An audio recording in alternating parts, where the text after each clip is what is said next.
Si tu désires comprendre et savoir comment augmenter ton business, d'amener ta business à des millions et la faire exploser dans les 9 chiffres, dans les dizaines, centaines de millions. Si tu désires comprendre la mentalité et la réalité de c'est quoi, comment gérer un projet de construction neuve de genre de plus de 300 unités.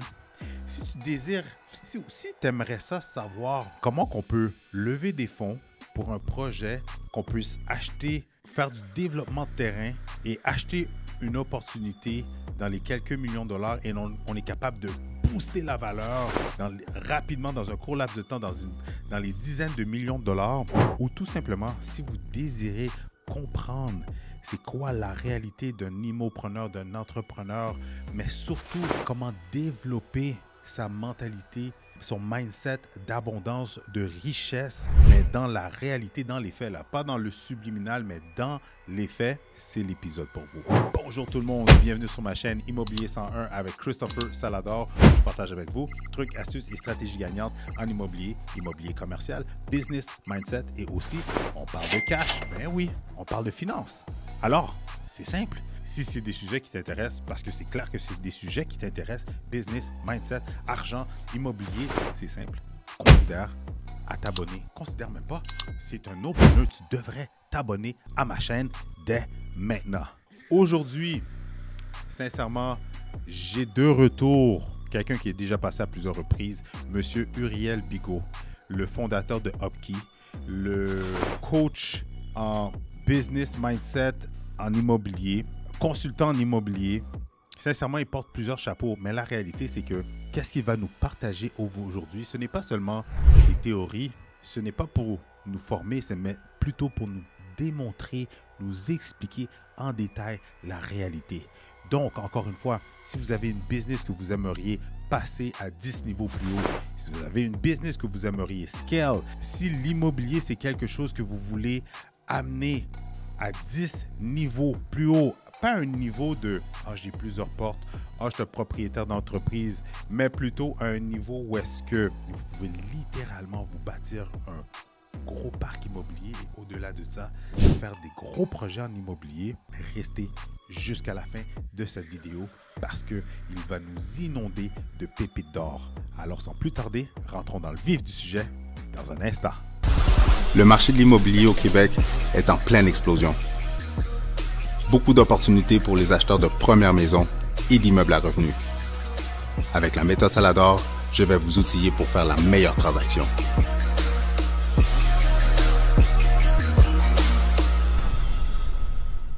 Yes, sir. Un gros merci, Uriel, Comme d'hab. d'être de retour.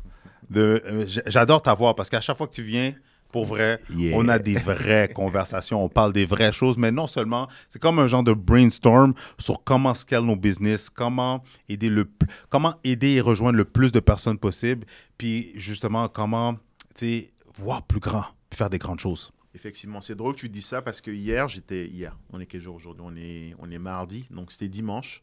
Je travaillais sur mes objectifs et je me suis dit, j'étais en train de lire un bouquin qui s'appelle The Best Version of Yourself. OK. Et dans ce bouquin, il parlait, au fait, il y a un chapitre où est-ce qu'il disait, mais il faut que tu vois grand. Un peu l'équivalent de ce que tout le monde appelle le 10X de Grant Cardone. Puis je me suis dit, et si Uriel, cette année, j'essayais de faire 10 fois plus que ce que j'ai prévu? Et là, je me suis mis à tourner les ménages, marcher, réfléchir. J'arrivais pas à dormir. Je suis allé prendre une marche. Et c'est là que tu te rends compte qu'en réalité, quand tu te forces à penser plus gros, bah, ultimement, ça t'ouvre l'esprit sur des choses qui sont beaucoup plus grosses. 100%. En fait, il faut juste se donner la permission de rêver grand, en fait. Tout à fait. Et ça passe par avoir des conversations comme celle qu'on est en train d'avoir aujourd'hui. Donc, encore merci pour l'invitation. Ça fait plaisir. Puis tu vois, comme qu'on parlait off-cam, hier, ça m'est venu à l'esprit par rapport, ça va en lien avec ce que tu dis, que plutôt, je suis rendu à un stade dans ma vie, à un âge où est-ce que je me dis, tu sais quoi, Chris, qu'est-ce que je peux faire pour me garantir que 12 mois, jour pour jour, I look back, je regarde en arrière et je vois le 10X growth. Tu comprends? Je refuse de me rendre dans 12 mois puis de réaliser comme fois, je regarde en arrière puis je suis encore au même stade. Fait que oui, voir plus grand, mais il y a les actions qu'il faut qu'il se fasse. C'est ça qui va permettre la transformation. Puis tout ce que tu vas accomplir dans la vie va être le résultat de deux choses, la planification et la prise d'action. Tu ne peux pas accomplir quelque chose de grand si tu ne planifies pas. Puis on dit souvent, if you fail to plan, you are planning on failing. True.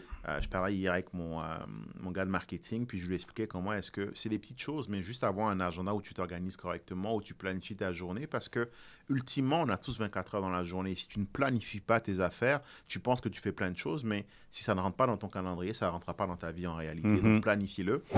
Je vous arrête un petit instant. Si vous désirez vendre, acheter ou investir en immobilier, allez dans la description dans le bas de cette vidéo. Vous allez pouvoir cliquer sur un lien pour réserver une consultation avec votre cher et l'unique Better Call Chris, où est-ce que je vais pouvoir répondre à toutes vos questions. On va pouvoir regarder votre situation, mais encore mieux, on va pouvoir élaborer un plan d'action qui va vous permettre, oui toi, te permettre de soit vendre, acheter ou encore mieux, investir en immobilier. Alors, si tu désires passer à l'action et te lancer dans le monde de l'investissement immobilier, va dans la description et clique sur le lien dès maintenant. De retour à la vidéo. Ça, c'est la première étape. Une fois que tu as fait ça, tu dois prendre des actions. Tu l'as dit, tu définis des choses que tu veux accomplir. Puis souvent, on est focusé sur le how, sur le comment, mais en réalité, ce n'est pas le plus important. C'est le who. Une fois que tu l'as défini, derrière, les gens que tu dois rencontrer, les personnes que tu vas croiser, les gens qui auront sur ton chemin vont te permettre d'y arriver, que ce soit en travaillant avec eux ou des fois même juste en ayant une conversation avec quelqu'un qui va te faire réaliser « Oh, wow, fudge, ce qu'il dit là fait du sens. » Je parlais hier avec mon trainer et on parlait de OK, il faut que je build 30K au bout d'une semaine parce que je veux atteindre telle chose, que je dois faire telle chose avec. Et je lui ai dit, mais c'est pas compliqué, 30K. Tu fais une offre à 30 000, tu vends une offre à 30 000. Puis là, c'est là. Ce coup, il m'a dit, mais c'est vrai que ça fait du sens. Et je lui ai dit, et puis si tu penses que 30 000, c'est trop pour une offre, fais une offre à 10 000, tu en vends 3, tu as réglé ton problème de 30 000. Tu comprends? Puis j'ai vu un petit haha moment dans ses yeux parce qu'il a réalisé qu'en réalité, la solution à ces problèmes, on les a déjà. C'est juste que ça prend de les confronter ou d'entendre quelqu'un d'autre le dire pour le réaliser. Tu veux faire 50 000 cette année? Que tu sois un courtier immobilier, un trainer, un entrepreneur ou peu importe, crée une offre à 10 000 et tu vends 5 packages. Et là, quand tu commences à réfléchir comme ça, c'est plus si compliqué. C'est sûr que si tu réfléchis en te disant, je dois aller travailler, je dois aller check-in de 9h à 17h, ensuite mon salaire aujourd'hui est de temps, je suis à payer à 50 000 l'année, je dois attendre 12 mois, tu n'y arrives pas. C'est clair que non. Quand tu switches ta perspective en te disant, non, 30 000, c'est 3 offres à 10 000. Je vais faire une offre à 10 000 et je m'assurer de donner, bien sûr, pour 10 000, 100 000 de valeur. Donc, est-ce que je suis capable de le faire? Sinon, comment je fais pour être capable de le faire? Je vais te donner 100 000 de valeur et tu vas me donner 10 000. Et je vais vendre ça à 3 personnes et je vais régler ma problématique. Donc, c'est juste de prendre les actions, mais aussi de s'autoriser à réussir. Une fois que tu fais ça, you're good to go. That's it. On va segouer vers comment scale. Parce que j'aime ta progression. J'aime que tu as commencé avec un Plex comme la majorité de tout le monde. Commence par sa première acquisition, mais là, tu es rendu dans des plus gros projets. Puis une des choses que, comment je pourrais dire, qu'on est limité un peu, pas qu'on est limité, mais qu'on nous a programmé, tu sais, d'origine haïtienne, toi d'origine du Bénin, mais je trouve que nos parents étaient très, genre, à l'époque, fais pas affaire avec ta communauté, ils sont pas sérieux, explique pas tes affaires, tes projets aux autres, ils vont hate, ils vont ci, ils vont ça. Versus que la réalité, les grands projets qu'on voit aujourd'hui, ben, c'est jamais une personne seule. Les développements qu'on voit aujourd'hui, même que ce soit de, comment il s'appelle, de Luc Poirier, on parlait de BlackRock, tu sais, c'est pas une personne. Il y a toujours un team, il y a toujours du partenariat. Toi, dans tes gros projets, comment tu pourrais dire à quelqu'un qui veut se rendre là, c'est quoi la réalité de se lancer là-dedans? Est-ce qu'on peut le faire seul ou c'est quoi la réalité? Premièrement, je pense que ça n'existe pas un self-made. Ça n'existe pas self-made millionnaire, self-made billionaire. Ça n'existe pas. Il y a toujours quelqu'un derrière toi, il y a toujours une team que tu ne vois pas qui est là pour te permettre d'être dans ta zone de génie pendant que eux, ils se concentrent sur tout le reste, qui est aussi indispensable pour réaliser ton objectif. That's it. Premier élément. Deuxième élément, et c'est un peu un de mes combats, un de mes chevals de bataille, c'est l'éducation. Je vais dire quelque chose qui va choquer beaucoup de gens, mais je le pense vraiment, et pardonnez mon langage, mais le noir est illettré. Illettré financièrement. Parce que ne nous enseigne pas ce que c'est que l'argent. On ne nous enseigne pas comment faire grandir l'argent. On nous enseigne à avoir des diplômes. Je suis un premier exemple. J'ai un master en technologie de l'information. J'ai fait toutes les bonnes écoles en France, en Chine, aux États-Unis. Mais ça ne m'a jamais permis d'avoir plus que 120 000 de revenus annuels. Là où mon revenu a vraiment scalé et explosé, c'est quand je suis allé chercher de l'éducation, de la connaissance et que j'ai appris des skills. Si tu n'as pas de compétences, tu ne peux pas générer du revenu. Du revenu, qu'est-ce que c'est? C'est que tu as un skills que tu apportes à quelqu'un et il te paye en échange. Si tu veux scaler, c'est la même chose. Tu dois aller chercher l'information qui va te permettre justement derrière de mettre en place des systèmes et des process qui vont te permettre de générer du revenu. Et la problématique dans nos communautés, c'est qu'on n'a pas la bonne éducation. On n'a pas la bonne éducation financière. Et c'est aussi pour ça qu'on est on veut se renfermer sur soi-même. On veut tout faire dans son coin. Je n'ai jamais eu une aussi grosse croissance le jour où j'ai commencé à m'associer avec des gens. Boom. Parce qu'en réalité, tu vois, c'est drôle, quelqu'un m'a envoyé un message récemment ce matin, Nabil, sur mon WhatsApp en me disant « Uriel, je viens d'acheter 2 plex. Là, je suis rendu au moment où je veux scaler. Tout le monde me dit que je devrais acheter un multilogement. Est-ce que je devrais me mettre en partenariat pour acheter un multilogement ou est-ce que je devrais continuer à acheter des petits plex? » Et je lui ai dit la chose suivante. Nabil, tu devrais continuer à acheter des petits plex jusqu'à ce que ta capacité d'emprunt soit épuisée. That's it. Et c'est là maintenant que tu jumps dans l'arène pour aller acheter avec des partenaires. Pourquoi?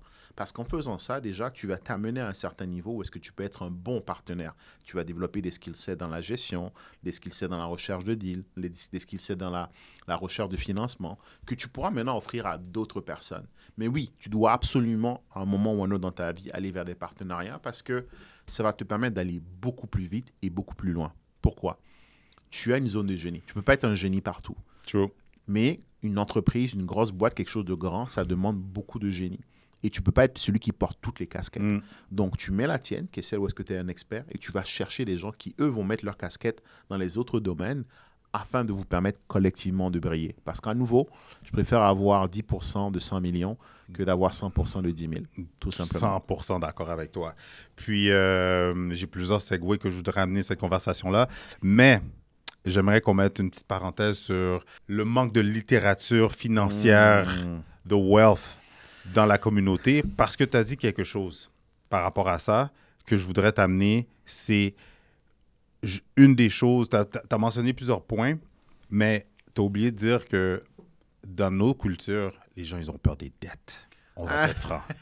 Puis pour scale, pour avoir une business à 10, 100 millions, pour pouvoir être dans des projets immobiliers de peu importe, de 10 à 100 millions et plus, it's with debt. C'est à travers des dettes. C'est comment leverage des dettes. Peux-tu nous parler comment briser ça, puis c'est quoi la réalité? Parce que dans tes projets que tu fais, c'est avec la dette. C'est pas juste on paye cash. Puis différentes formes de dettes, de la dette senior, de la dette junior, de l'équité, des hypothèques. Pour répondre à ta question, je vais te raconter l'histoire de Lonise, qui est une personne que j'ai eue sur un de mes appels. Donc, habituellement, c'est mon équipe qui prend ce genre d'appel, mais une fois par mois ou par an, j'aime bien prendre les appels pour être en communion un peu avec la communauté et ceux qui viennent vers nous pour nos différents programmes d'accompagnement. Et elle m'expliquait qu'il y a 2 ans, en plein Covid, elle et son mari ont acheté une maison à Gatineau à 500 000. Premier investissement, ils ont commencé par une maison. Elle fait plus de 100 000 de salaire, il fait plus de 100 000 de salaire. Ils ont des bons revenus. Ils travaillent dans la santé, ils travaillent pour le gouvernement. Et ils ont acheté une maison à 500 000. Puis 2 ans plus tard, ils devaient seulement 400 000 dessus. Ils ont vraiment payé parce qu'eux, mentalement, ils veulent se dépêcher de rembourser la maison. Et quand je lui ai parlé, elle me disait que là, ils avaient chacun un 200 000 qu'ils avaient réussi à accumuler en épargne. Et elle voudrait investir, mais son mari voudrait qu'il rembourse entièrement la maison parce que leur priorité, c'est de se débarrasser de la dette. Ils veulent être debt-free parce que pour eux, pour être libre financièrement, ça veut dire libre de dette. Alors qu'en réalité, c'est 2 choses totalement contradictoires. Pour être libre financièrement, il te faut des actifs qui, eux, te génèrent de l'argent. Mais ces actifs, à moins que ton père soit le fils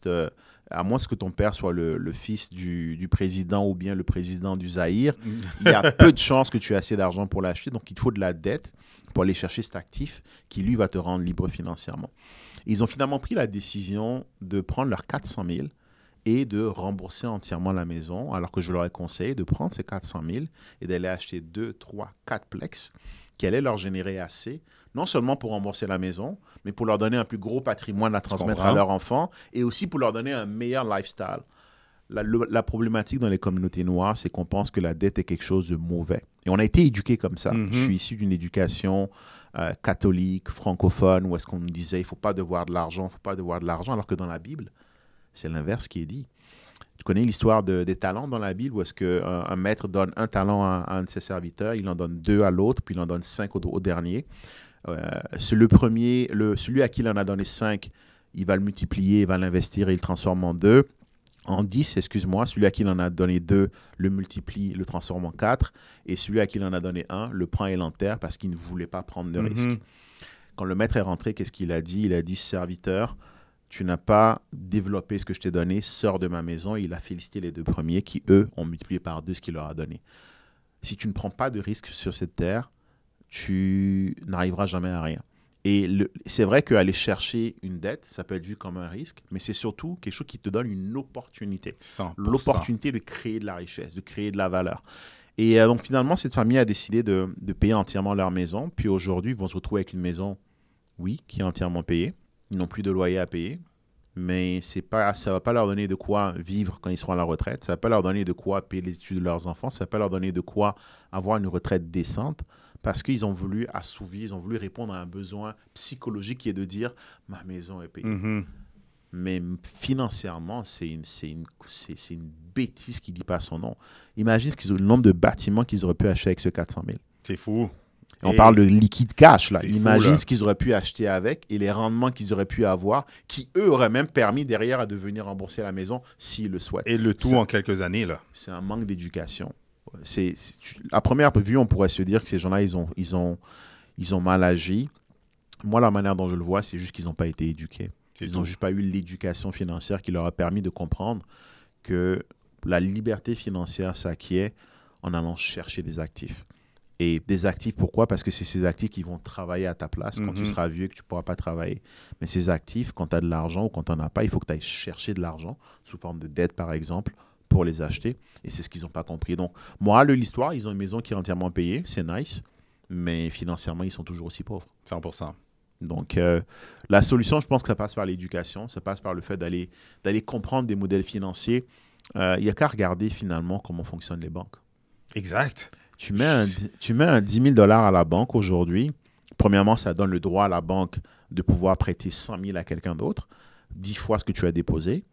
Mais ce 10 000 $, surtout, c'est qu'ils vont prendre ton 10 000 $, te donner 3% et aller chercher un 15-20% en le reprêtant à la personne à côté sur une carte de crédit ou une marge de crédit. C'est ce qu'on appelle de l'arbitrage. C'est de comprendre que l'argent, ça a un coût et ça a un rendement. Donc, si mon coût est de 10% et que j'ai un rendement de 20%, je suis en train de créer de l'argent avec de l'argent qui ne m'appartient pas. Donc, je suis en train de créer de la valeur. C'est comme ça qu'on s'enrichit, en faisant un arbitrage. Ça m'en coûte 5, j'en crée 15, le delta, le 10, il est pour moi. Et c'est un modèle qui est répétable à l'infini. Tout à fait. Parce que si tu comptes seulement sur le 10 000 ou le 100 000 que tu as dans ta poche, tu vas être limité. Mais quand tu commences à avoir accès à 1 million, 2 millions, j'ai un de nos clients récemment qui a réussi à avoir 650 000 à travers nos programmes. C'est un 650 000 qui va lui coûter peut-être un 10%. Mais s'il investit et il génère un 20% avec, tu vois la quantité d'argent qu'il est en train de générer. C'est fou, là. Donc, c'est ça. Peux-tu nous parler un petit peu, quand on s'est vu dernièrement, on est allé souper ensemble, tu revenais de Québec. Tu as trouvé une opportunité. Parle-nous un petit peu de l'opportunité, comment tu l'as trouvé, la valeur au prix que vous l'avez acheté, un petit peu le processus. Puis déjà, aujourd'hui, tu me disais déjà que ça vaut X montant. Peux-tu nous parler un petit peu de ça? Ouais. Donc, tu vois, quand tu parles de scaler, c'est d'aller de plus en plus vers des transactions de plus en plus grandes. Exact. Je suis de ceux qu'il faut voir très grand, mais il faut aussi avoir la patience de passer à travers les étapes. Tout à fait. Parce que le meilleur allié dans tout ce qu'on fait, c'est le temps. Donc, j'ai commencé comme tout le monde par des petits plex, duplex, triplex. Après, je suis passé sur un 4 à verre d'un. Après, je suis passé dans le multi, 9, 6, 7, 11, bref. Et après, j'ai commencé à construire. Parce que j'étais un peu tanné de devoir gérer des conflits avec des locataires par rapport à l'augmentation des loyers. Et donc, au Québec, pendant les 5 premières années, tu peux augmenter ton loyer comme tu le souhaites. Donc, j'ai décidé vers la construction neuve. J'ai construit 4-8 logements. Là, on a fini le 3e. On commence le 4e actuellement. Et après, je me suis dit, je vais aller encore dans le plus grand. Et là, moi, au passage, j'ai pris toutes les formations de la place. Quand les gens parlent de se former, là, moi, j'ai aucune gêne par rapport à ça. Tu fais une formation, demain, je vais être le premier à sign up. Parce que il y a forcément quelque chose à apprendre des autres. True. Et dans le cadre d'une formation de la place, j'ai rencontré quelqu'un qui m'a dit, écoute, on a bien vibé, même background, même vision surtout. Et il m'a dit, écoute, il a un projet, est-ce que ça m'intéresserait? Le projet, voici le projet. Il a besoin de fonds pour faire le projet, est-ce que je suis prêt à embarquer? J'ai dit, j'ai regardé le projet, ça faisait beaucoup de sens. C'est un terrain qu'on a acheté à 1,5 à Lévis. Puis, la dernière évaluation qu'on a à date, le terrain est évalué à 9,5. Mais attends, juste avant, parenthèse, 1,5, mais vous n'êtes pas seul, vous n'êtes pas juste deux. Non. Tu es allé chercher... Donc, dans le cadre de ce projet, ce que j'ai fait, je suis allé chercher des investisseurs qualifiés. J'ai levé à peu près 2 millions chez différentes personnes qui ont de l'équité dans le projet, qui participent au projet. Et c'est des gens avec qui j'avais déjà investi par le passé sur des projets plus petits et qui avaient eu un extrêmement bon rendement. Donc, ils nous font confiance. Ils ont embarqué facilement, là, rapidement. Mais aussi parce que c'est des gens qui comprennent ce qu'on fait. Je parlais récemment à un groupe de personnes qui m'ont contacté à travers quelqu'un, qui m'ont dit, Uriel, on a 300 000 qu'on veut investir avec toi. Et je leur ai dit gentiment, je ne peux pas travailler avec vous, premièrement parce que vous n'êtes pas des investisseurs qualifiés, puis deuxièmement parce que je ne travaille pas avec des gens qui ne sont pas passés à travers mes programmes. Pourquoi? Parce que si tu n'es pas passé à travers mon programme, tu ne comprends pas ma philosophie d'investissement, tu ne comprends pas comment je gère des stacks de capitaux, tu ne comprends pas comment est-ce que je structure des transactions et surtout, tu ne vois pas la valeur forcément de ce que je t'apporte. Mais une fois que je t'ai aidé à le faire pour toi-même, là, tu comprends maintenant la valeur. J'ai des clients qui, en fin de transaction, nous ont dit, Uriel, quand on embarquait dans tes programmes, parce que mes programmes ont quand même un certain coût, c'est un très bon investissement, mais il y a quand même un billet à mettre pour entrer dedans. C'est voulu, ça nous permet aussi d'éliminer ceux qui ne sont pas prêts à investir en eux. Et ils m'ont dit, Uriel, quand on embarquait, on était un peu hésitant. Pas hésitant, mais on se rendait compte que c'était un gros investissement qu'on faisait. Mais maintenant qu'on a fini nos transactions, ils sont deux, on réalise à quel point la valeur que tu apportes est importante. C'est des gens, en fait, qui ont vu, qui ont compris, qui sont passés à travers et qui ont pris le knowledge qu'on leur a donné pour faire des choses extraordinaires. Donc, si demain, je leur propose un deal, ils comprendront la valeur de ce que j'apporte. Et donc, je te parle de ça parce que souvent, dans ce genre de projet, je vais aller vers des gens avec qui j'ai déjà travaillé. Des relations de bâti. Des relations de bâti. J'ai un track record avec eux, donc ils savent ce que je fais, ils savent comment je le fais. Mais surtout, c'est aussi ce que j'appelle des gens qui ont la même vision que moi. Il y a un de mes partenaires, je pense qu'il a dû mettre 600 000 sur le projet. Il ne m'a jamais appelé pendant 2 ans par rapport à ce projet-là parce qu'il sait que ça avance, il voit comment on fonctionne et il voit la vision à long terme. On parle de construire 315 logements pour une valeur totale, une fois construit, de 100 millions, pour une valeur de revente d'ici 7 ans à 150 millions. Tu sais, il n'est pas là à dire, écoute, ça me coûte, j'ai besoin de mon argent. Là. Tu sais, il voit la valeur. Puis, c'est pas compliqué. Un terrain acheté à 1,5, évalué à 9,5 derrière par une firme d'évaluation. À combien de temps? En 1 an. That's it, là. Mais pourquoi? Parce que derrière, il y a eu un changement de zonage. C'était un terrain qui était zoné un peu industriel, commercial. Puis le zonage a changé. On a valorisé le projet pour vraiment monter la densité d'un point de vue résidentiel. Tout à fait. Vous avez un plan aussi.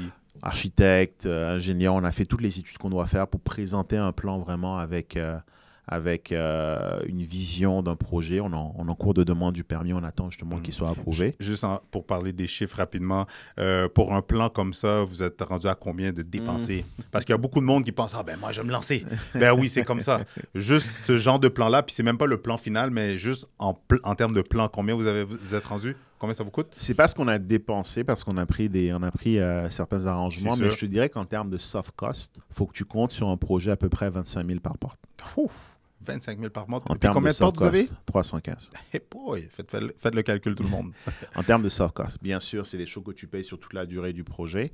Mais en termes de soft cost, un projet immobilier au Québec, grosso modo, construire va te coûter 225 000 la porte. Tu vas ajouter tes soft costs à peu près à 25 000, donc tu es rendu à 250. Tu vas avoir des frais financiers, donc les intérêts à peu près 15 000 la porte, donc tu es à 265. Tu vas avoir ton autocotisation qui est donc les taxes du gouvernement, donc un 20 000, donc tu es à 285. Ton terrain, si tu ne l'as pas mal acheté, tu l'achètes à 15 000, voire un peu plus l'apport. Donc tu te retrouves, et là on est sur la haute densité. En plus. Sur la petite densité, tu le payes plus cher ton terrain. Mais ça va te coûter à peu près 300 000 l'apport au Québec, grosso modo. Et en fonction de où est-ce que tu vas construire, et des valeurs locatives que tu vas aller chercher. Si tu sais aller chercher du 2,25 le pied carré locatif, tu vas avoir une valeur autour de 325, 350 en fonction du cap rate qui est pris en compte. OK. Donc, tu vas être à peu près sur quelque chose qui te coûte 300 000 à construire pour une valeur de 325 voire 350 en fonction des secteurs où tu vas être. C'est à peu près ça les chiffres. Tu vois, partout au Québec. Bien sûr, ta valeur future dépend du loyer que tu peux aller chercher. 100%. À Chicoutimi, tu n'auras pas un 2 $ le pied carré. À Longueuil, tu pourras peut-être monter jusqu'à 3 $ si tu veux, mais ça dépend beaucoup de où est-ce que tu construis. Donc, c'est ça, grosso modo, les chiffres du projet. Et donc là, on a un projet où est-ce qu'on va... La valeur, une fois construite, va être de 101, 105 millions pour un terrain acheté effectivement à 1,5. Et pour ça, on a levé des fonds auprès d'investisseurs qualifiés avec des gens avec qui j'ai l'habitude de travailler. Et ça a été des gens qui nous font confiance par rapport à ce qu'on avait déjà fait. Mais tu vois, ultimement, ce projet, c'est la compagnie qui détient ce terrain, a aujourd'hui une dette de 2 millions vis-à-vis de ces investisseurs-là. C'est un ticket qu'ils ont dans la compagnie. Est-ce que je dors mal la nuit? Pas du tout. Pas du tout. Pourquoi? Parce qu'on a déjà... Premièrement, je suis très confortable avec la dette, contrairement à beaucoup de gens. Mais deuxièmement, surtout, c'est qu'on a déjà rentabilisé leur investissement. On leur a déjà créé énormément de valeur. Bien sûr, ce n'est pas liquide et ils n'iront pas faire l'épicerie avec, mais on vendrait le terrain aujourd'hui qu'ils auraient fait plus que du 100% sur leur argent. C'est fou, hein? C'est ça la beauté. Donc, la dette, c'est vraiment une question d'éducation. Quand tu sais ce que tu fais avec, tu vis très bien avec. Si tu prends par exemple 50 000 pour aller faire le fou en Afrique ou bien aller acheter des voitures pour pouvoir frimer et montrer aux autres que tu es riche alors que tu es pauvre, c'est une très mauvaise utilisation. 100% d'accord. Mais si tu t'en prends pour acheter du temps, aller beaucoup plus vite que d'attendre et créer de la valeur, bah, tu viens en réalité de craquer le code de comment créer de la richesse, en fait, tout simplement. Donc, c'est ça. Question pour toi par rapport à ce projet-là. Est-ce que ce serait une idée de ne pas le compléter puis de le vendre parce que vous ferez quand même de l'argent? Hell no. Non? On se rend jusqu'au bout? Non, pour plusieurs raisons. La première, c'est que c'est un projet qui est vraiment, vraiment sexy. Le prix auquel on a acheté le terrain, c'est de la folie. Donc, on veut vraiment le mener jusqu'à bout. Puis, c'est un peu quelque part aussi c'est un peu un défi que je me suis lancé. Personnellement, j'ai un certain nombre de portes que je veux atteindre dans ma vie, puis que j'en ai plus ou que j'en ai moins, ça ne va rien changer à ma vie financière, mais c'est plus, on se donne des objectifs dans la vie. Tout à fait. Et puis, et donc, ce 315 fait vraiment un peu une pierre angulaire de ce que je veux accomplir, donc je veux aller jusqu'au bout. Deuxièmement, c'est parce que j'ai constaté que, là, je parle avec des institutionnels pour lever des fonds, donc on parle de très, très groupes financiers qui déploie plus de 3 milliards de dollars par an au Québec et dans le reste du Canada. Puis ce que je constate, c'est que ce qui les freine un peu, c'est le manque d'expérience. Tu sais, quand je regarde tout mon portefeuille, on parle de plus de 400 portes, mais ce qui leur freine, c'est le manque d'expérience. Et donc, je ne veux plus jamais être dans une position où quelqu'un me dit « vous avez pas assez d'expérience ». Et donc, pour moi, la meilleure façon de le faire, c'est d'amener ce projet à bout. Parce que si je vends et je prends une coupe de millions, c'est nice. Mais la prochaine fois, je vais vouloir construire un 200, un 300 ou un 400. On va dire à nouveau. Donc là, l'idée, c'est de l'amener jusqu'au bout et de leur dire, voilà, elle est là, l'expérience. F-toi, là. Pas forcément F-toi, mais elle est là, l'expérience. Je me rappelle, quand je voulais lever des fonds pour Upkey, ma startup, c'était extrêmement compliqué. On a des gens qui nous ont dit « Ouais, mais vous n'avez pas de traction. Ouais, mais vous n'avez pas encore de revenus. » Puis je leur ai dit « Quand une startup lève des fonds, là, c'est souvent parce qu'elle n'a pas de traction, elle n'a pas encore de revenus. » Si j'avais des revenus, I wouldn't need you. Et j'ai écouté récemment une interview de Brian Bresky, le gars de Airbnb, puis il expliquait comment il avait reçu un email de quelqu'un qui lui disait, quand il leur avait pitché l'idée de Airbnb, votre projet n'a pas assez de vision, il n'est pas assez ambitieux et la taille du marché est trop petite pour que ça puisse nous intéresser. Airbnb, c'est pratiquement, dans le monde, si je n'ai pas les chiffres exacts, c'est 1 nuit sur 3. Wow. Dans l'hôtellerie, c'est pratiquement 1 nuit sur 3. La capitalisation, la valeur de Airbnb est plus grande que toutes les plus grandes chaînes derrière combinées. Et malgré ça, on leur avait dit à l'époque, vous n'étiez pas assez grand. C'est fou, donc, hein? Les gens vont te dire des fois que you're not good enough, you're not strong enough, you're not experienced enough. Fuck them. That's it. Just do you. Puis c'est correct, ils ont le droit d'avoir leur opinion. Mais à la fin de la journée, tu fais ce que tu as à faire, tu stack up, tu te mets tellement d'évidence, de preuves à toi-même que tu es capable de le faire qu'au bout d'un moment, tu avances sans tenir compte des autres. They're going to catch up. That's Eventually. it. They're going to catch up. J'aimerais seguer sur un volet qu'on discute beaucoup, moi puis toi. Bring it out. Comment scale une business? Comment scale une business et avoir un exit de genre 9 figures, là, de 9 chiffres, de 100 millions? Parce que on en parlait tantôt. C'est sûr, quand tu regardes le cadran du cash flow, tu as les employés, tu as les travailleurs autonomes, tu as les propriétaires d'entreprise, tu as les investisseurs. On a tout. Tu dois. Puis je trouve. C'est pas tout le monde, tu peux jumper, admettons, du côté investisseur, côté propriétaire d'entreprise. Fait que veux pas, pour la réalité de la majorité des gens, c'est que tu vas passer par employé, travailleur autonome. Tu montes ta business à un certain niveau, tu génères un certain revenu pour être en mesure de la scale puis de passer à propriétaire d'entreprise. Mais on s'entend, on en parlait tantôt. Ça vient avec des challenges, ça vient avec des obstacles. L'argent qu'il faut donner à Revenu Québec, Revenu Canada, etc., les échecs auxquels que tu fais face. Mais pour passer de travailleur autonome à propriétaire d'entreprise, il y a des façons de faire, il y a des étapes. Peux-tu nous énumérer ces étapes-là avant de parler de comment scale ta business? Personnellement, j'ai jamais fait un exit à 9 chiffres. Mais tu as eu l'expérience, tu vois, tu viens de nous en parler avec qui?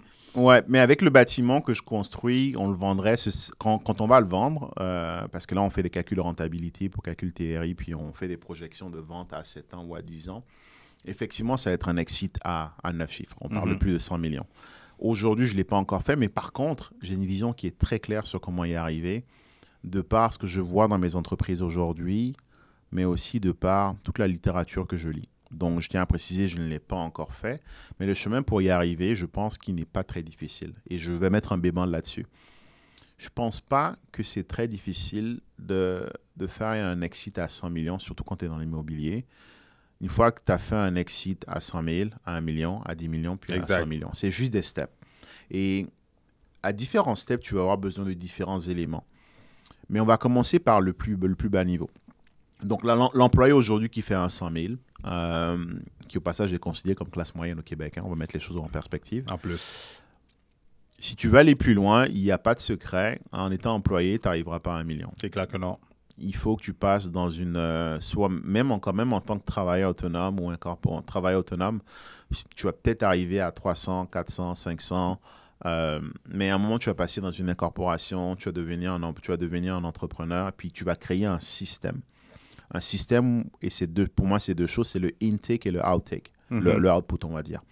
Donc, il faut que tu aies si on parlait tout à l'heure supposons, tu crées une boîte de courtage, par exemple, il faut que tu aies un système qui te permette constamment d'être en mesure de générer des leads de courtiers qui vont travailler dans ton équipe, mais aussi des leads de clients qui vont travailler avec ces courtiers. Et honnêtement, une fois que tu as un market fit, tu as trouvé le bon fit entre ton brand et le marché, ce que recherche le marché, que tu es en mesure de constamment générer des leads, tu vas feeder ton équipe là. Tu sais, je ne suis pas dans le courtage, je ne suis pas vraiment du courtage, mais je me lancerai dans une boîte de courtage. Je vois le nombre de leads que je génère actuellement avec mes business notamment. Par semaine. Par semaine, on doit être à peu près à 300 à 400 leads par semaine fou, en termes au niveau de mes différents programmes de coaching. C'est vraiment juste derrière d'être constamment dans le improvement. Donc, un SOP ici, recruter la bonne personne, améliorer les processus, améliorer le service client.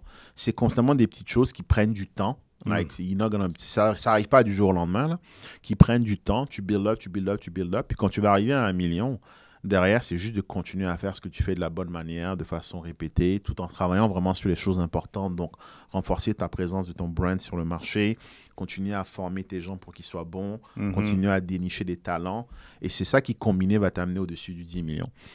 Pour aller jusqu'à 100 millions, comme je l'ai dit, je ne l'ai jamais fait. En immobilier, je sais exactement comment le faire. C'est pas très compliqué. Mais tu es un gars de chiffre, tu es un gars de tech. Fait que, mettons en termes de chiffres, si on prend par exemple PBD. Ouais. Tu sais, PBD, Patrick Bet-David, que lui a eu un exit, je pense, 300 millions de sa compagnie d'assurance. Comment que dans la technique, tu sais comment qu'on peut faire ça? Ben, un exit, c'est toujours que tu vends à quelqu'un. Right? Et que la personne à qui tu vends, c'est qu'ils voient encore un path to higher growth. Tout à fait. Donc, par exemple, si tu vas dans le monde qui est beaucoup plus technique dans SaaS, un software as a service, c'est le genre de compagnie qui se vendent à X fois les revenus. Donc, pourquoi? Normalement, une compagnie s'évalue par rapport aux bénéfices, souvent on parle d'EBITDA, mais dans le SaaS, on considère que tes coûts sont tellement minimes quand tu vas scaler qu'on va juste prendre les revenus de façon générale. On va prendre les revenus récurrents annuels. Puis si tu es en mesure de montrer que tu n'as pas trop de churn, que d'une année à une autre ou d'un mois à un autre, on n'a pas justement une décroissance, mais plutôt une croissance, bah, tu vas aller chercher ce qu'on appelle un multiplicateur. Ça dépend des industries, ça dépend est-ce que tu es tech-enabled, et ça dépend si tu es AI-powered. Il y a plein d'éléments qui rentrent en compte, mais tu vas aller chercher un multiplicateur anyway entre 10 et 20. Supposons même que tu prends un multiplicateur de 20.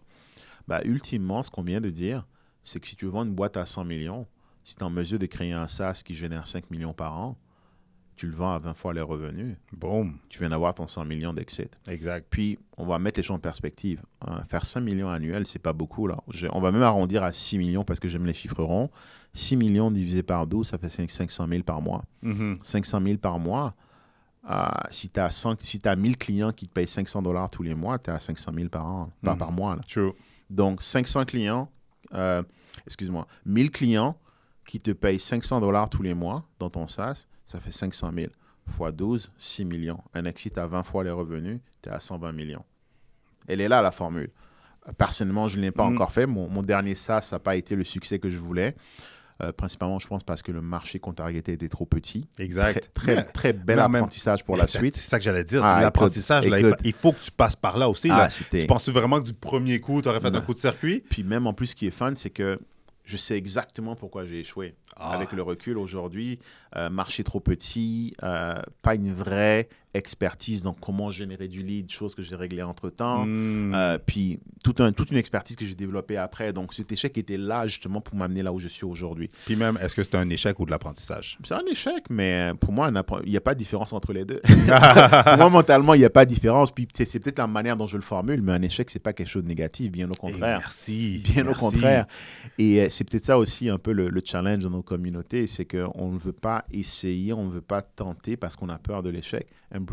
Embrasse l'échec, là. Tu comprends? Puis je ne suis pas en train de te dire de prendre ta voiture et de foncer dans un mur, mais ne refuse pas d'entrer dans la voiture parce que tu as peur de mal conduire. Rentre dans la voiture. Puis si tu conduis mal, perfectionner. Exactement. Là. Get on the road. Tu as des assurances au pire.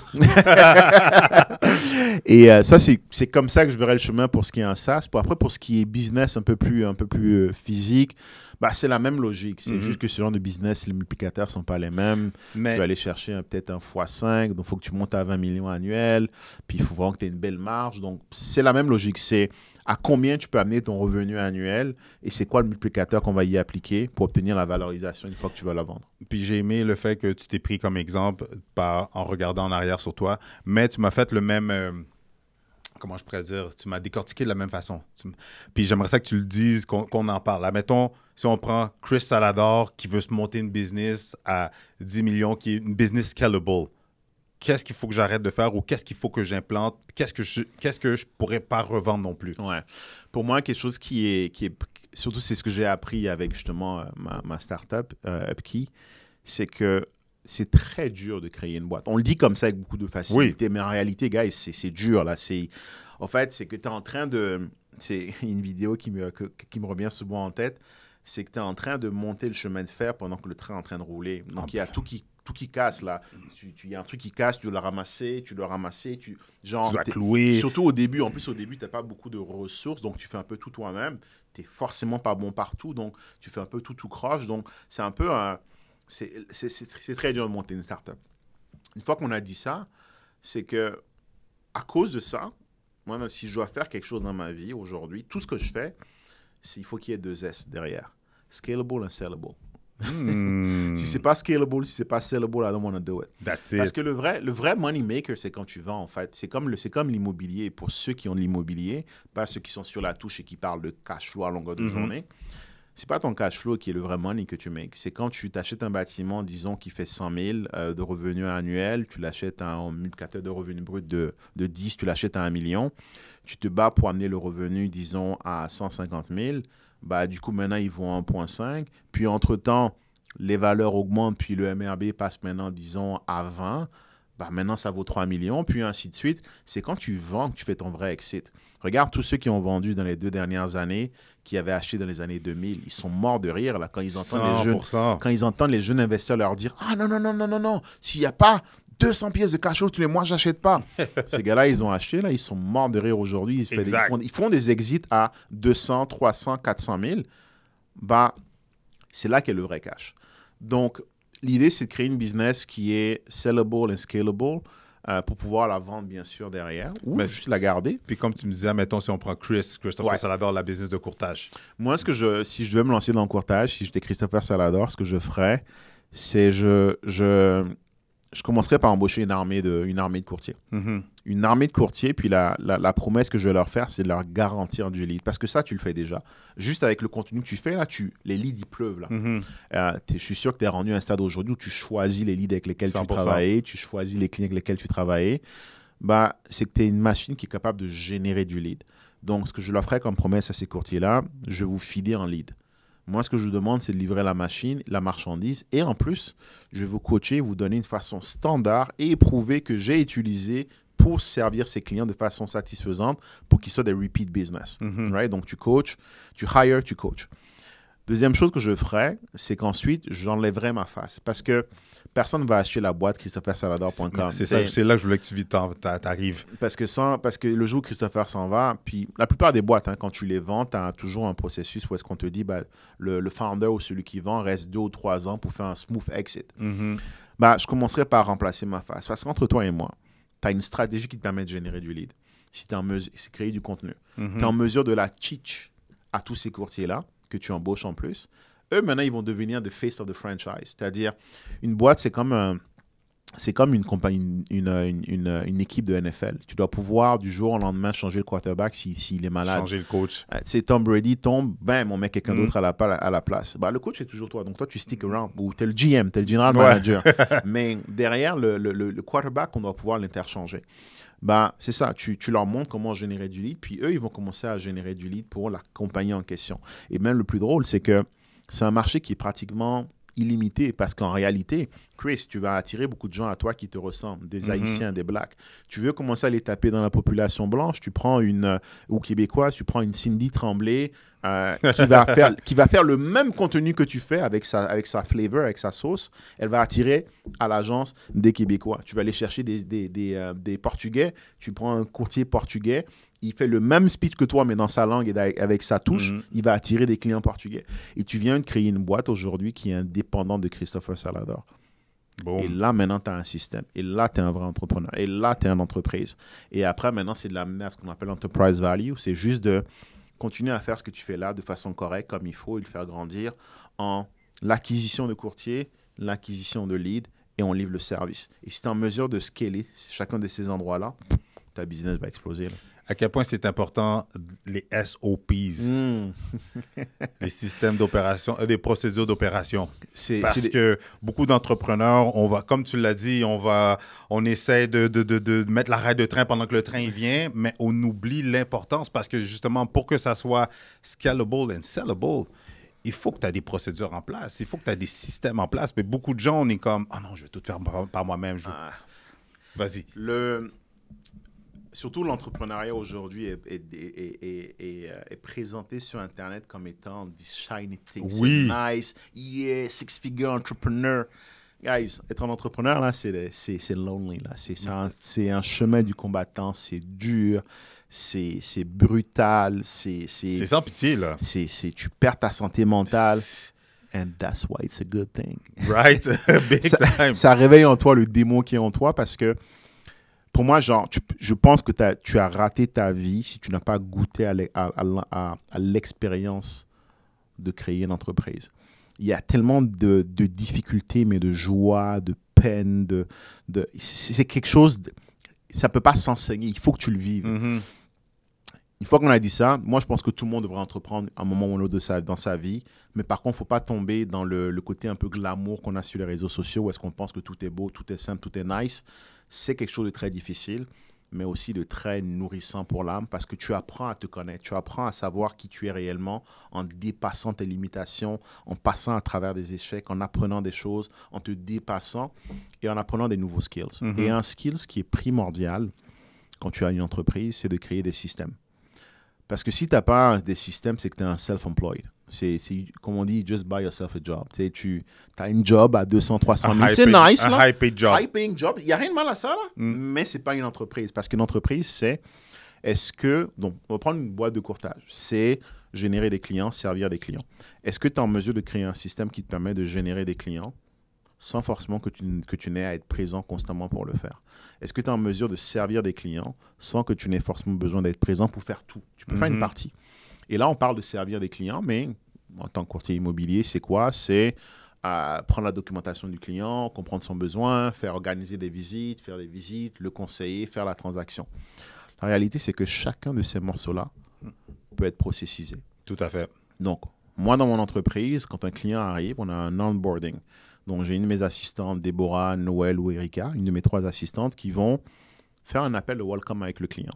Et l'appel de welcome, c'est « Bonjour, monsieur le client, voici les prochaines étapes. Si vous avez besoin de telle information, c'est telle personne. Si vous avez... voici comment va se passer votre expérience avec nous. » C'est chorégraphié. Donc, je suis en mesure d'onboarder 10, 20 clients par semaine sans jamais avoir à parler aux clients. Parce que ce n'est pas là où j'apporte ma valeur. Ma valeur, c'est sur la stratégie, mais je veux quand même que le client, on le prenne par la main pour qu'il ne se sente pas seul dans l'écosystème. Exact. Et donc, je viens de mettre en place une chorégraphie de comment on onboard un client chez moi. C'est une procédure. Derrière, chaque semaine, on fait des suivis avec les clients. Il y a une façon qui est chorégraphiée de le faire. Mes assistantes savent que quand elles font le suivi, c'est le mardi à telle heure et voici comment on le fait. Ce que ça permet de faire, c'est quoi? C'est que si demain, j'ai mes 3 assistantes qui tombent enceintes, true story, la réalité, c'est que pendant leur congé maternité, je peux embaucher n'importe qui d'autre et lui dire, tu vas lire telle procédure, telle procédure, telle procédure, et je le plug in. Donc, en gros, la business ne dépend plus de moi. Il y a toujours une partie qui va dépendre de moi, comme par exemple... c'est la stratégie. Et c'est pour ça que ce genre de business est un peu plus difficile à vendre parce qu'elle est basée sur le personal brand. Mais le pourquoi de la procédure, c'est de pouvoir rapidement former du nouveau monde pour pouvoir les plug-in et pour pouvoir quand même garantir la même qualité de service aux clients. Et c'est important aussi parce que ça nous permet de tout le temps faire les choses de la même manière. Donc, si on doit aller chercher une amélioration, supposons qu'on a eu 100 clients, on aura eu 100 itérations où est-ce que le client a été servi de la même manière. Et on pourra donc dire, si on veut améliorer la qualité du service, on va changer quelque chose dans la procédure, on va voir tout de suite l'impact sur les 100 clients. Et donc, on peut constamment faire de la rétroaction et améliorer. C'est juste du incremental improvement. Et des fois, c'est des petits improvements qui font qu'à la fin de la journée, waouh, on se rend compte qu'on a quelque chose d'extraordinaire. Et ça, elle est là la vraie valeur de la compagnie. Dans le fait que la personne qui t'achète, la raison pour laquelle McDo est McDo, c'est parce que quand quelqu'un achète un McDo, il sait que McDo University va lui envoyer un manager qui a été formé de la bonne manière pour gérer des McDo, qui va passer la commande de la bonne manière, qui va l'envoyer au chef derrière de la bonne manière, qui va livrer le même burger de façon consistante. Avec le même goût. Avec le même goût, peu importe où est-ce qu'on est. C'est ça la valeur de McDo et c'est ça la valeur que tu crées dans ta compagnie, le enterprise value à travers tes process. Tout à fait. Puis, pour terminer, pour segway aussi, pour venir boucler la boucle, parce que là, on parlait du côté entrepreneurship, on parlait de justement générer des revenus, parce qu'il nous faut des revenus. Tantôt, on parlait de projets immobiliers, de peu importe c'est quoi les projets pour être en mesure de scale quelque chose puis de le vendre à avoir un exit de 9 chiffres. OK? Mais comme qu'on disait tantôt, off-cam, c'est que c'est bien beau comme dans ton projet, puis c'est une question que je voulais te poser tantôt, mais dans le projet que tu es en ce moment-là qui va avoir une valeur de X, est-ce que toi puis les investisseurs qui sont dans le projet, est-ce que vous avez de l'argent à tous les mois? Ah, c'est un très bon point. Parce que c'est bien beau les projets, c'est bien beau les dizaines de millions de dollars, mais la réalité, à tous les mois, tu as besoin d'argent. Parce que est-ce que ce projet-là, pendant que tu es dans l'exécution, tu peux pas aller à l'épicerie puis payer avec « Ah, je vais vous donner un pourcentage de mon équité future qui n'est même pas encore réalisée. » Ouais. C'est un très bon point, puis ça va aussi permettre de démystifier ce que les gens pensent de ce que c'est que réellement l'immobilier. Exactement. Il y a, on va dire, puis j'aime pas le mot passif parce que ça n'existe pas. Tu sais, des revenus passifs, là, ça n'existe pas. Mais on va dire des revenus moins actifs. Il y a 2 types de revenus en immobilier. Il y a les revenus actifs et il y a les revenus un peu moins actifs. Je n'utiliserai pas le mot passif. Parce qu'à la fin de la journée, il y a toujours une action qui est prise. Au fait, c'est un peu un scam que les gens ont acheté. Il y a toujours un peu de jus à mettre au début. Plus tu vas être avancé dans ta carrière, plus tu vas avoir de capitaux à investir. Et là, il y aura moins d'actifs. Mais au début, il y a toujours un peu d'actifs. Donc, il y a les revenus actifs et les revenus non actifs. Les revenus non actifs, c'est quoi, par exemple? Ça va être le fait que... un peu moins actifs. Les revenus un peu moins actifs, ça va être par exemple le fait que sur une business comme ça, bon, le terrain vaut 10 millions, j'ai un pourcentage, disons 25%, bah, j'ai 2,5 millions. Je ne peux pas aller faire mon épicerie avec, mais dans ma valeur nette, j'ai un 2,5 millions. Et c'est important parce que quand quelqu'un te dit qu'il est millionnaire ou milliardaire, ce n'est pas qu'il a 1 milliard sur un compte en banque, là. C'est qu'il a 1 milliard ou il a 1 million ou des millions qui sont dans différentes entreprises qui ont une différente valeur, qui pourraient liquider demain pour aller chercher cette valeur-là. L'argent est liquide. Mais c'est de l'argent illiquide. Puis il faut être stupide. Puis je suis désolé, je connais des gens, eux, leur objectif, c'est d'épargner, et ils pensent que ça va les rendre riches, alors que l'argent perd de la valeur tous les mois à cause de l'inflation. En plus. Ils le mettraient dans un bâtiment, ça prendrait de la valeur. Mais l'argent, en réalité, tu ne le gardes pas de façon liquide. Cet argent, il est illiquide, mais c'est un rendement et c'est du cash, c'est de l'argent que tu fais. Maintenant, il y a la deuxième façon de faire de l'argent qui est beaucoup plus active, comme par exemple, tu es un courtier immobilier, tu participes à une transaction, tu charges un frais de transaction, par exemple, de 2%. Bah, sur un bâtiment de 1 million, tu viens de faire 20 000. Une autre façon, par exemple, où moi, sur ce genre de transaction, je ne suis plus vraiment ce qu'on appelle un investisseur immobilier. Je suis plus ce qu'on appelle un développeur immobilier. En tant que développeur immobilier, moi, mon rôle, c'est vraiment sur un gros gestionnaire de projet qui va gérer le financement, gérer l'exécution, gérer les consultants en cours, gérer les architectes, gérer le permis avec la ville. Et quand tu es développeur sur un projet, tu as une rémunération qui est prise à même le financement sur le projet. Pour donner un ordre d'idée, un développeur va faire entre 4 et 6% du coût total du projet. Donc, sur un projet, par exemple, de 100 millions, ma rémunération va être de 4 millions. Et je sais, j'imagine déjà dans les commentaires, les gens vont perdre leur tête. Ils vont dire « Asti de crosseur, asti de voleur ». La réalité, c'est que quand tu passes à travers ce que c'est que développer un projet, quand tu passes à travers les nuits blanches, les appels, les courriels, les rebondissements, le fait que tu dois tout le temps tout checker. Les murs que tu frappes. Tu sais, les murs que tu frappes, les problèmes de permis, les problèmes de terrain, les problèmes de voisins. C'est pas beaucoup rémunéré par rapport au nombre d'heures que tu mets, mais c'est une façon effectivement de se rémunérer.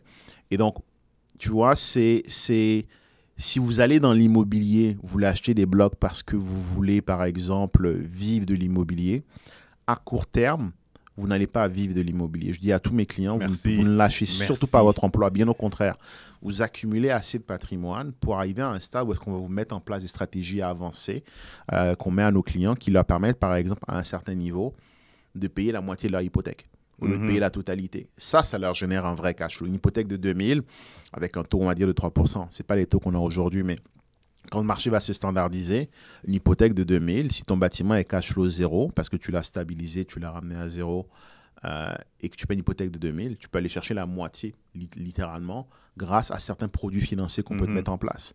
Tu peux aussi derrière investir dans des assurances-vie qui vont te générer du cash. Donc, il y a des stratégies qu'on peut mettre en place pour vraiment te rendre libre financièrement avec tes bâtiments, mais ce n'est pas des choses qui arrivent à court terme. Donc, si ton but est d'aller en immobilier parce que tu veux vivre de l'immobilier, quitte ta job, don't do it. À court terme, ça ne va pas arriver. Par contre, si tu veux que ça arrive, à ce moment-là, c'est que tu n'es plus dans l'immobilier au sens passif du terme, tu es plus dans l'immobilier d'un point de vue actif, comme moi, par exemple. Tu développes un projet, tu achètes, par exemple, un bâtiment de 1 million avec tes partenaires. Eux, ils mettent le cash. Toi, tu mets le sweat, tu mets l'énergie, la recherche, tes connaissances pour structurer le deal, monter le deal, gérer les locataires. Tu charges, par exemple, 2%. Ah, ça fait un 20K. C'est une des façons dont tu peux te rendre liquide. Mais l'immobilier, c'est principalement une game non liquide qui peut être rendue liquide à condition d'être extrêmement actif dans l'immobilier. 100%. Et pas de façon passive, en tout cas. Tout à fait. Puis c'est là aussi que overtime, sur 10, 15, 20 ans, c'est là que tu as ton exit dans les Puis dans chaque fois que tu refinances aussi, tu es mort de rien. Aussi. Tu achètes un bloc à 500 000. Puis ça, c'est un exemple concret. Tu achètes un bloc à 500 000. Au bout de 6 ans, il vaut 1 million. Tu le refinances si tes revenus le permettent. Tu sors un 800 000. Bah, tu as un gros cash avec lequel tu peux faire ce que tu veux. Exactement. Là, tu en prends une partie pour justement investir, puis tu C'est comprends? ça, en fait. C'est que les gens voient beaucoup le 200 pièces tous les mois, mais c'est vraiment le tip of the iceberg. Oh, Le merci. vrai cash que tu fais en immobilier, c'est tout ce que tu ne vois pas. C'est le fait que ton bâtiment prend de la valeur, qu'au refinancement peut sortir un 100 ou un 200 000. Les autres possibilités d'investissement. Ce que je dis souvent à mes clients, c'est que ne voyez pas un bloc comme étant un bloc que vous achetez à 500 000. La manière de le regarder, c'est un distributeur de billets duquel vous pourrez chaque 25 ans sortir un 500 000 au minimum. Boum. Tu achètes aujourd'hui un bloc à 500 000. Tous les 25 ans, le bloc, si tu ne le refinances pas, il va être payé. Donc, ça veut dire qu'en gros, tous les 25 ans, toi ou les générations d'après toi pourront retirer 500 000 de ce bloc-là. C'est ça le vrai cash en immobilier. Quand on parle de Generation Wealth, c'est comment tu mets en place une structure qui te permet à toi, mais aussi à tes descendants, d'avoir constamment accès à de l'argent. Et quand je dis 500 000, c'est parce que j'ai pris l'hypothèse que la valeur n'augmente pas. Mais l'immobilier, en moyenne, c'est entre 5 et 10% chaque année. Au bout de 7 ans, le 500 000, il a doublé de valeur. Ça veut dire qu'au bout de 7 ans, ton bloc, il vaut 1 million. Donc, en réalité, tous les 25 ans, ton bloc, il vaut par exemple 2 millions ou 1,5 million, tu peux retirer une bonne partie de cet argent-là. C'est du cash qui est à disposition à toi et aux générations d'après pour continuer à le déployer. Boum. Et Uriel, où est-ce que les gens peuvent te suivre, rentrer en contact avec toi ou embarquer dans tes programmes aussi? Donc, 2 plateformes sur lesquelles on est très présente. YouTube, j'aime beaucoup YouTube parce que c'est du contenu un peu plus long. Ça permet vraiment aux gens de bien apprendre à me connaître, comprendre ma philosophie. Si vous voulez comprendre un peu comment j'investis et mon écosystème, allez sur ma chaîne YouTube. Ou sinon, Instagram. Je pose beaucoup de contenu, beaucoup plus lifestyle, beaucoup plus un peu Instagrammable, on va dire. Humain. Donc, Uriel Bigot sur Instagram, il n'y en a pas 2. Puis Uriel Bigot aussi sur YouTube. C'est les 2 plateformes où vous pouvez me retrouver. Okay. Un gros merci, Uriel. Merci, et Chris. Continue ta belle croissance, ta belle lancée. Puis on se souhaite, on se souhaite le exit à 9 chiffres. Bah, écoute, merci beaucoup pour l'invitation. Puis quelque chose que on en a peut-être un peu rapidement parlé tout à l'heure. Moi, ce que je dirais aux gens, c'est donnez-vous des objectifs qui vous font peur. Si vous ne donnez pas des objectifs qui vous font peur, vous allez vous retrouver à la fin de votre vie en vous rendant compte que vous n'avez pas fait grand-chose. Une image que j'aime beaucoup dans la mythologie, c'est Icare. Icare qui a collé des ailes sur son dos avec de la cire, qui s'est mis à voler, puis il a volé trop proche du soleil. Le soleil a brûlé les ailes et il est tombé, il est mort. Il y a 2 façons de regarder cette histoire. La première, c'est de se dire « Oh, mais quel con, il est mort !» parce qu'il a voulu jouer trop proche du soleil, parce qu'il a voulu aller trop haut, il a rêvé trop grand. Ou bien, et ça c'est ma façon de voir les choses, c'est de me dire, au moins lui, il a approché le soleil. Donc, il faut que ce que tu te donnes comme objectif te fasse vraiment peur. J'en parlais la semaine dernière avec un de mes partenaires en lui disant, tu sais quoi, j'ai vu des concours sur Internet, objectif 100 portes, 100 000, puis je lui ai dit, c'est ce qu'on va faire. On va se donner comme objectif cette année d'acheter 100 portes en une année. Juste pour le fun. That's it. C'est un challenge que je me suis donné cette année. Puis vous pouvez me suivre là-dessus par rapport à ça sur les réseaux sociaux. Je pense que là, on est rendu à 52. On est au premier quart de l'année. Puis on va continuer à en ajouter. Mais l'idée, c'est qu'il faut que vous donniez des challenges qui vous fassent peur. Parce que sinon, à la fin de la journée, vous allez arriver à la fin de votre vie en vous disant « J'ai raté quelque chose. Puis il n'y a pas de plan B. Il n'y aura pas de deuxième vie. 100%. Merci, Chris. Merci à toi. Boom. Boom, boom, boom. Et avouez que c'était du lourd, avouez que c'était hyper intéressant. C'est du concret, c'est du vrai, c'est de l'instantané. Quand je dis de l'instantané, c'est d'actualité, c'est qu'est-ce qui se passe aujourd'hui. On n'est pas en train de regarder des anciennes formules, des anciennes façons de faire. Non, on vous partage littéralement les façons de faire pour scale votre business, les façons de faire pour... Si vous voulez passer de salarié, travailleur autonome à propriétaire d'entreprise à investisseur, si vous voulez vous lancer dans les projets en immobilier, on ne vous raconte pas de bobards, on ne vous raconte pas des bêtises. On vous donne du vrai, on vous donne du lourd. Alors, si vous aimez, qu'est-ce que vous avez entendu aujourd'hui?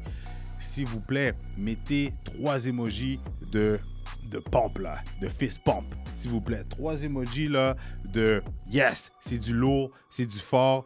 Regardez, dites-moi dans les commentaires, c'est quoi les 3 takeaways? C'est quoi les 3 choses que vous avez retenues de cet épisode-là? Quelles sont les 3 choses les plus importantes, les plus intéressantes que vous avez retenues de la vidéo? J'ai aimé son point sur il ne va pas s'embarquer sur une business s'il n'y a pas les 2 S. sellable and scalable. Wow, ça c'était du lourd. Les systèmes et les processus. Mais vous, dites-moi dans les commentaires, parce que vous savez, la conversation se continue dans les commentaires. Dites-moi dans les commentaires, qu'est-ce que vous avez retenu? 3 choses que vous avez retenues de cette vidéo. Je veux voir si vous êtes engagé. Je veux voir si, justement, c'est des choses qui vous intéressent et si vous en voulez d'autres. Regardez, en passant, si vous voulez me remercier Uriel, c'est vraiment simple. Abonnez-vous à la chaîne. Abonnez-vous. C'est la meilleure façon de me remercier pour tous les efforts que je mets à recevoir des invités intéressants, incroyables, qui nous partagent, pas juste des oui-dire, mais qui nous partagent la vraie réalité dans le game qu'on est, qui est l'immobilier, faire du cash, faire de l'argent, du business, le monde des affaires. Regardez, la meilleure façon de me remercier, encore une fois, abonnez-vous à la chaîne, partagez cette vidéo, aimez la vidéo aussi, commentez, dites-moi plus bas les 3 choses que vous avez retenues. Et si vous désirez d'autres vidéos, d'autres entrevues hyper intéressantes, je vous suggère de regarder une de ces 2 vidéos-là.